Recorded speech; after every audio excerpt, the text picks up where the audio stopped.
আসসালামু আলাইকুম প্রিয় খামারি ভাইরা, দেশ এবং প্রবাস থেকে যারা আমার এই প্রতিবেদনটি দেখছেন সবাইকে আন্তরিক শুভেচ্ছা ও অভিনন্দন। তো আমরা সকাল থেকে সন্ধ্যা পর্যন্তই খামারে কী কাজ করে থাকি এই বিষয়টা নিয়ে একটি প্রতিবেদন চেয়েছেন অনেক ভাই। তো আজকে আপনাদের জানানোর চেষ্টা করব যে আমরা সকাল থেকে সন্ধ্যা পর্যন্তই খামারে কী কাজ করে থাকি। তো বন্ধুরা, ভিডিওটি না টেনে সম্পূর্ণ ভিডিওটি জুড়ে আমাদের সাথেই থাকুন।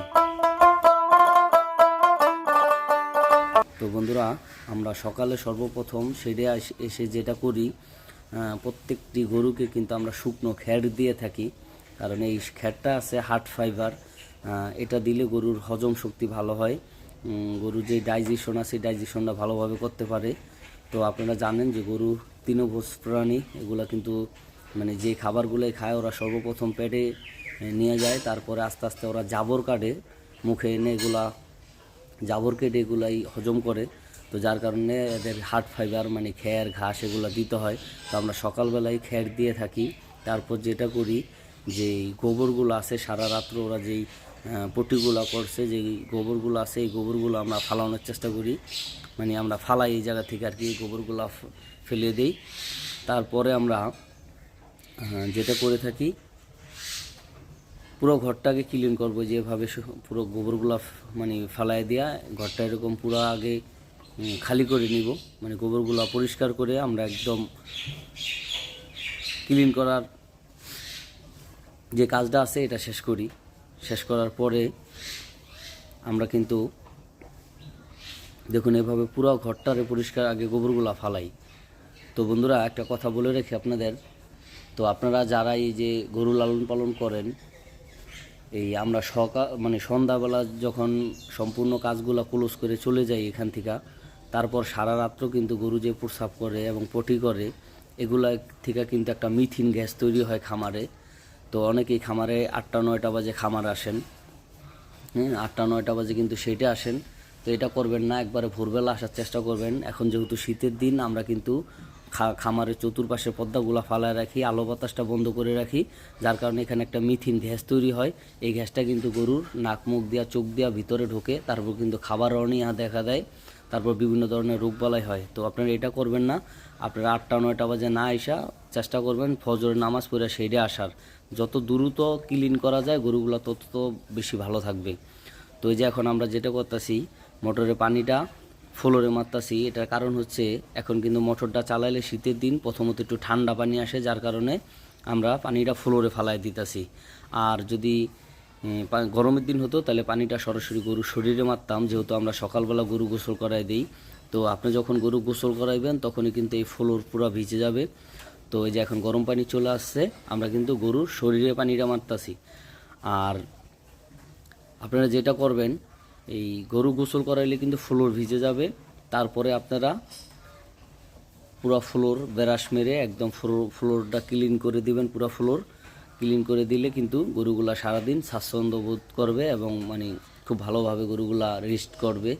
আর আপনার গরুকে আপনি যত ভালো মানের খাবারই দেন, গরুর যদি রেস্ট করতে সুযোগ না দেন বা ও যদি ভালোভাবে রেস্ট না করে, তাহলে কিন্তু ওর আপনার কাঙ্ক্ষিত যে গ্রোথ আছে এটা কিন্তু পাবেন না। এটার কারণ হচ্ছে গরুরে আপনি বিশ্রাম করার সময় দিতে হবে। এখন যদি আপনার ফ্লোরের কন্ডিশন খারাপ থাকে, তাহলে কিন্তু এই গরুগুলা ভালোভাবে রেস্ট করতে পারবে না।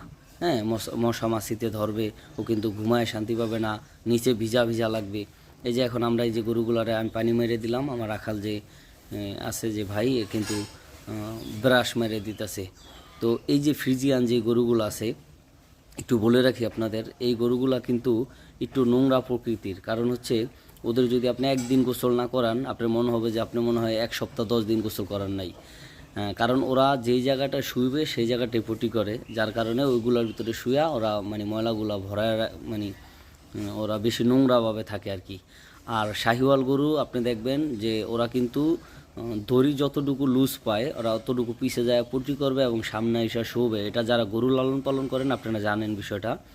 তো এই শাহিওয়াল গরুগুলো যদি আপনি 1 মাসও গোসল না করান, মনে হইব না, আপনার দেখলে মনে হইব যে আপনি প্রতিদিন গোসল করান। আর এই ফ্রিজিয়ানগুলোর যদি প্রতিদিনও গোসল করান, তারপরে মনে হইব যে এগুলা আসলে 1 সপ্তাহ 10 দিন ধরে মানে গোসল হয় না, কারণ এগুলো একটু নোংরাভাবে থাকে। তো এভাবে আপনারা প্রতিদিন গরুগুলারে গোসল করায় দেওয়ার চেষ্টা করবেন। আর যারা মানে যদি দেখেন যে ওয়েদারটা ঠান্ডা বা বেশি সমস্যা, তাহলে পিছন সাইডটা গরু যতটুকু নোংরা করে ওই জায়গাটা ধুয়ে দিবেন, তাহলে আপনার গরুগুলা কিন্তু পরিষ্কার থাকবে এবং ঠিকঠাক মতো খাবে, খাবারের রুচিটা ভালো থাকবে। আর গরু যদি এই যে আমরা যে গরুগুলা পালি ফ্রিজিয়ান বা করজ ব্রিডের, এই গরুগুলা কিন্তু ঠান্ডা ওয়েদারই থাকতে স্বাচ্ছন্দ্য বোধ করে, কারণ ওদের বেশি গরম পড়লে অনেক সমস্যা হয়, মানে প্রচুর হাঁসফাঁস করে, মানে ওরা গরম সহ্য করতে পারে না বেশি গরম। তো আপনারা ওদের যদি একটু মানে গোসলটা করায় দেন, তাহলে কিন্তু ওদের টেম্পারেচারটা ভালো থাকে শরীরের, ওরা খাবার দাবারটা ভালো করে এবং রেস্ট করবে সুন্দরভাবে, মানে গড়াগড়ি দিয়ে ঘুম আসবে, ওদের স্বাস্থ্যটাও ভালো হবে ইনশাল্লাহ। তো বন্ধুরা, সকালবেলায় যে আমরা কিন্তু সাদা পানি, এই যে দেখতে পাচ্ছেন এই কুসুম গরম পানিটা মোটরে যেটা আস্তে আস্তে, এটা কিন্তু আমরা চারিতে পর্যাপ্ত পরিমাণ দিয়ে দিই। ওই যে প্রথমত যে খ্যারগুলা দিলাম খামারে ঢুইকা, আর এখন কিন্তু সাদা পানি দিয়ে দিতেছি এক একটা গরুরে। এখন অনেকে প্রশ্ন করতে পারেন যে ভাই কত লিটার করে পানি দেন, তো এটা একটা পরিমাণ মতো দিয়ে দিই, 10 litre, 8 litre, 10 litre, 12 litre, 15 litre গরু অনুযায়ী আমরা এই পানিটা দিয়ে থাকি। তো এরকম সাদা পানি দিয়ে দিবেন, গরুকে পর্যাপ্ত সাদা পানি খাওয়াবেন, কারণ সাদা পানি খাওয়াইলে গরুর মোটা তাজা করার জন্য কিন্তু খুব ভালো হবে। ওদের একটা পানির প্রয়োজন আছে ওদের বডিতে, আর নয়তো পানি শূন্যতা দেখা দিতে পারে। তো এরকম পর্যাপ্ত সাদা পানি দিবেন গরুকে, যতটুকু সাদা পানিও খেতে পারে, সাদা পানিতে কোনো ধরনের ক্ষতি নেই। তো বন্ধুরা দেখুন, এই যেভাবে আমরা পুরা ফ্লোর কিন্তু ধুয়ে করে দিতেছি, গরুর যেই হাত পা মানে ওদের পুরো শরীরটা যে ধুয়ে দিতেছি, এই পানিটাতেই পুরো ফ্লোর ভিজানো হয়ে যাচ্ছে। তারপরে কিন্তু আমরা পুরো ফ্লোরে আমরা ব্রাশ মেরে দিব, ব্রাশ মেরে একবারে পিছন দিক দিয়ে আমি পানি মারতে থাকবো, রাখাল ব্রাশ মারবে, পিছন দিক দিয়ে আমি পানি মেরে দিব, একদম মনে করেন যে আপনার পুরো ফ্লোর একবারে ক্লিন হয়ে যাবে। তো বন্ধুরা পুরো ভিডিওটি দেখতে থাকুন যে আমরা সকাল থেকে সন্ধ্যা পর্যন্ত কী কাজ করে থাকি।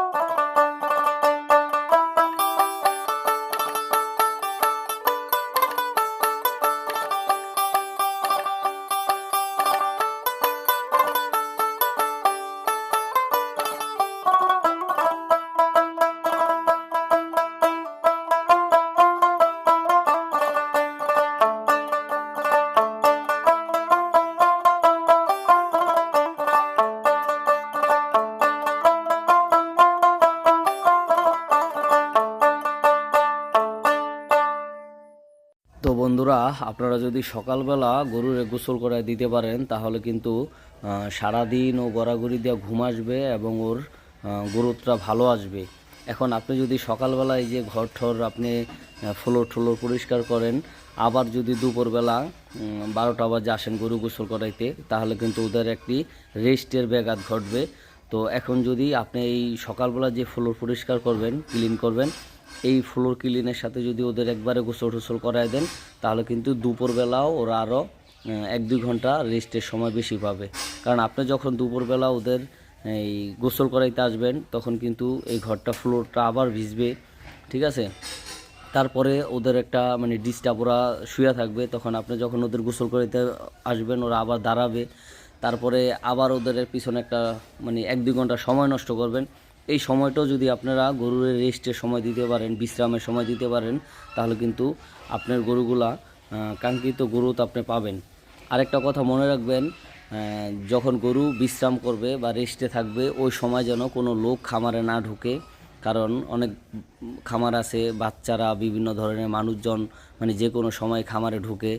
তো দেখা গেছে আপনার একজন লোকজন আসলে কিন্তু গরুগুলা শোয়া থেকে দাঁড়ায় যাবে, তখন কিন্তু এগুলার মানে রেস্টের যে ইটা আছে এটার ব্যাঘাত ঘটবে, বিশ্রামের ব্যাঘাত ঘটবে।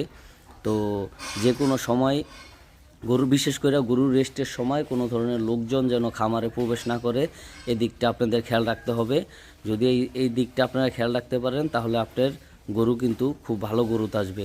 একটা কথা মনে রাখবেন, আপনি যত ভালো মানের খাবারই দেন, গরুর যদি বিশ্রামের সময় না দিতে পারেন, রেস্টের সময় না দিতে পারেন, তাহলে কিন্তু গরুর কাঙ্ক্ষিত গ্রোথ যেটা সেটা কিন্তু আপনি পাবেন না। তো এভাবে আপনারা চেষ্টা করবেন গরুর, এখন অনেকেই বলেন ভাই সকালবেলা গরু ভিজাইলে তো গরু ঠান্ডা লাগতে পারে। তো দেখেন আপনি যেভাবে সহায় নেবেন ওইভাবেই কিন্তু সবে। আমরা কিন্তু একটা সময় গরুরে আস্তে আস্তে কিন্তু এই অভ্যাসে পরিণত করে নিছি। তো গরুগুলারে যখন আমরা নতুন অবস্থায় নিয়ে আসি তখন কিন্তু ওদের অল্প অল্প করে ভিজিয়ে আমরা কিন্তু অভ্যাসে পরিণত করে নিই। সকালবেলা আমরা সকালবেলা কিন্তু যখন গরুগুলারে গোসল করাই দিই, তো এই সময় গোসল করাইলে হয় কি আমাদেরও একটা লাভ হয়, সেটা হচ্ছে যে রাখাল ওই টাইমটা দুপুরের টাইমটা ঘাস কাটতে যাইতে পারে এবং আমি আমার ওই প্রতিষ্ঠানে চলে যাই, যে গার্মেন্টস ব্যবসা সেখানে চলে যাই। তো আমিও থাকতে পারি না, রাখাল একা এতগুলো গরুরে গোসল করাইতে অনেক সময়ের প্রয়োজন। তো যার কারণে আমরা কিন্তু এটা সকলে এই টাইমটা বেছে নিই। আর সকালবেলা টাইমটা বেছে নেওয়ার একটা কারণ হচ্ছে রাত্রে কিন্তু ওরা সারা রাত ফ্লোরে ঘুমা আসে, ওদের শরীরে কিন্তু একটু ময়লা হয়। তো আপনি যেমন মানুষ শরীরে কাদা ঠাদা ধুলাবালু নিয়ে যেমন খাওয়া দাওয়া করতে আপনার ভালো লাগে না, মানে মনে হয় যে একটু গোসল করে যদি খাবারটা খাই তাহলে একটু ভালো লাগবে ফ্রেশ হয়ে। তো এই গরুগুলারও যখন আমরা একদম ফ্রেশ করে যখন খাবার দিই ওরা কিন্তু খুব তৃপ্তি সহকারে খাবারগুলো খায়।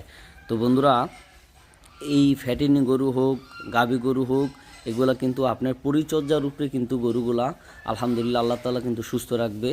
তো আপনি যত পরিচর্যা যত ভালো করবেন এই গরুগুলা থেকে কিন্তু শুধু এই গরু না, আপনি যেই কোনো খামার হোক আপনি পরিচর্যা যত সুন্দরভাবে করবেন যত ভালোভাবে করবেন আপনার প্রফিটটা কিন্তু সেখান থেকে বেশি হবে। তো এই যে এখন আমরা চারির ভিতরে যেই পানিগুলা দিছিলাম গরুর খাবারের জন্য, দু একটা চারিতে একটু একটু পানি থাকতে পারে, এগুলো যে প্লাস্টিকের বেলসা দিয়ে পানিগুলো ফেলে দিছি। এই যে এখন আমরা গরুর খাবার দিয়ে দিতেছি সকালে যে খাবারটা, এটা কিন্তু আমরা সর্বপ্রথম যেটা করলাম ঘরটা কিন্তু মানে খামারে এসে কিন্তু গরুরে মানে খ্যার দিলাম, খ্যার দিয়া কিন্তু আমরা ঘরটা পরিষ্কার করলাম, তারপরে গরু গোসল করাইলাম, তারপর ফ্লোর ক্লিন করলাম, তারপরে কিন্তু এখন আমরা গরুরে যেই দানাদার খাবারটা আছে তো ফ্লোর ক্লিন করার পরে কিন্তু চারিগুলোর দিকে একটু খেয়াল রাখবেন। চারি বা খাবারের পাত্র যেই নামে চিনেন, এই খাবারের পাত্রগুলোর ভিতরে যদি কোনো ধরনের ময়লা বা পানি, যেই পানিগুলো আপনি সাদা পানি দিবেন এগুলা মানে ফেলে দিয়ে তারপরে কি চারিটা পুরো ফ্রেশ করে তারপরে এই চারির ভিতরে কিন্তু খাবার দিবেন। একটা জিনিস মাথায় রাখবেন, চারির ভিতরে যেন কোনোভাবে আগের দিনে যে দানাদার খাবার দিচ্ছেন এই খাবার যদি লেগে থাকে আর এই খাবারের ভিতরে যদি আপনি পরের দিন খাবার দেন তাহলে কিন্তু গরুর পেটে বদ হজম হতে পারে, পেট ফাঁপতে পারে। তো এই যে এখন আমরা ঘাস কেটে নিচ্ছি, এই ঘাসগুলা কিন্তু আমরা মেশিনে একবারে 1/2 ইঞ্চি 1 ইঞ্চি সাইজ করে নেই। এটার কারণ হচ্ছে আনাম ঘাস যদি দেই গরু ঠিকঠাক মতো খাবে না, অনেক ঘাস আছে একটু শক্ত হয়ে গেলে, এখন তো শীতের দিন ঘাসের কন্ডিশন এভাবেই খারাপ। তো আমরা কিন্তু যেগুলো মেশিনে কিন্তু 1/2 ইঞ্চি 1 ইঞ্চি সাইজ করে নেই, যার কারণে গরুর হজম করতে খুব সহজে হজম করতে পারে গরু এগুলা, আর গরুর খেতেও সুবিধা হয় এবং খাবার অস্টিজ হয় না। এই যে এই খাবারগুলা কিন্তু আমরা কাটিং করে দিই ঘাসগুলা। তো আপনারা চেষ্টা করবেন কাটিং করে দিতে। আর যাদের 20-30টা 10-20টা 30টা গরু আছে তারা কিন্তু অবশ্যই একটা ঘাস কাটার মেশিন কিনতে হবে। যদি আপনি আনাম ঘাস দেন এই ঘাসগুলো কিন্তু অনেকটাই গরু খায় না, একটু যখন ঘাসগুলোর বয়স একটু বেশি হয়ে যায় গরু কিন্তু ওই ঘাসগুলো খেতে চায় না। আর আপনি যদি এভাবে কেটে দিতে পারেন ঘাসগুলো কাটিং করে দিতে পারেন তাহলে কিন্তু গরুগুলো তৃপ্তি সহকারে খাবে এবং গরুর শরীরে থেকে শক্তি কম ব্যয় হবে। তো এই যে এখন আমরা ঘাসগুলো দিয়ে দিব। তো বন্ধুরা, এখন কিন্তু সকালের যে খাবারের ইস্যুটা এটা চলতেছে কিন্তু, তো এখন আমরা কিন্তু এই ঘাসগুলা প্রত্যেকটা গরুরে দিয়ে দিতেছি। তো একটা জিনিস আপনাদের মাথায় রাখতে হবে, সেটা হচ্ছে গরুরে অনেকেই কি করেন এই 2-3 ঘন্টা 4 ঘন্টা পরপরেই, মানে 2 ঘন্টা 3 ঘন্টা পরপরেই দুগা খের আইনা দেন, দুগা ঘাস আইনা দেন, দুগা দানাদার খাবার দেন। তো এভাবে যদি আপনারা গরুকে খাবার দিতে থাকেন তাহলে কিন্তু গরু কিন্তু ডাইজেশন করার সময় পাবে না, এই গরুগুলা কিন্তু পেটে গ্যাস হতে পারে এবং দেখা গেছে খাবারের অনীহা তৈরি হতে পারে এবং গরুগুলা রেস্ট করার সময় পাবে না, গরুর কিন্তু কাঙ্ক্ষিত যে গ্রোথ এটা কিন্তু আসবে না।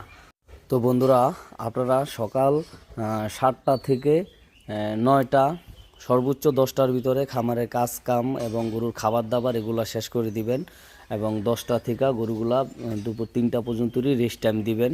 এর ভিতরে কোনো আউট লোকজনও খামারে ঢুকতে দিবেন না, কারণ আউট লোকজন ঢুকলে গরুগুলা শোয়া থেকে দাঁড়ায় যাবে, ওদের বিশ্রামের ব্যাঘাত ঘটবে।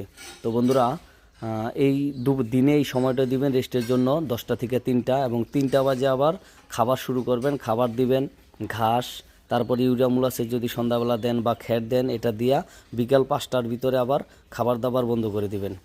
তো দুপুর 3টা থেকে আবার বিকাল 5টার ভিতরে ওদের খাবার দাবার যে কাজকাম আছে আনুষঙ্গিক এগুলো আপনারা শেষ করে দিবেন। 5টার ভিতরে যদি শেষ করে দেন তাহলে রাত্রে কিন্তু এই গরুগুলো আবার রেস্টের সময় পাবে। এখন যদি রাত্রেও আপনারা গরুর খাবার দেন তাহলে ওর যেগুলা খাইলো বিকালবেলা বা বিকালবেলা যে খাবারগুলো খেলো এগুলো কিন্তু ডাইজেশন করতে পারবো না। তো এখন আপনারা অনেকেই আছেন যে রাত্রে খাবার দেন আবার দুপুরে খাবার দেন, এত খাবার দেওয়ার দরকার নেই। একটা টাইম মেনটেন করে খাবার দিবেন, তাহলে গরুগুলা রেস্টের সময় পাবে এবং জাবর কাটার সময়টাও পাবে। তো বন্ধুরা, যারা আমার ইউটিউব চ্যানেল থেকে ভিডিওটি দেখবেন অবশ্যই চ্যানেলটি সাবস্ক্রাইব করবেন, ভিডিওটি ভালো লাগলে লাইক কমেন্ট শেয়ার করবেন। যারা ফেসবুক পেজে থেকে ভিডিওটি দেখবেন অবশ্যই পেজটি ফলো দিবেন এবং ভিডিওটি ভালো লাগলে লাইক কমেন্ট শেয়ার করবেন। সবাই অনেক বেশি ভালো থাকবেন। আল্লাহ হাফেজ, আসসালামু আলাইকুম।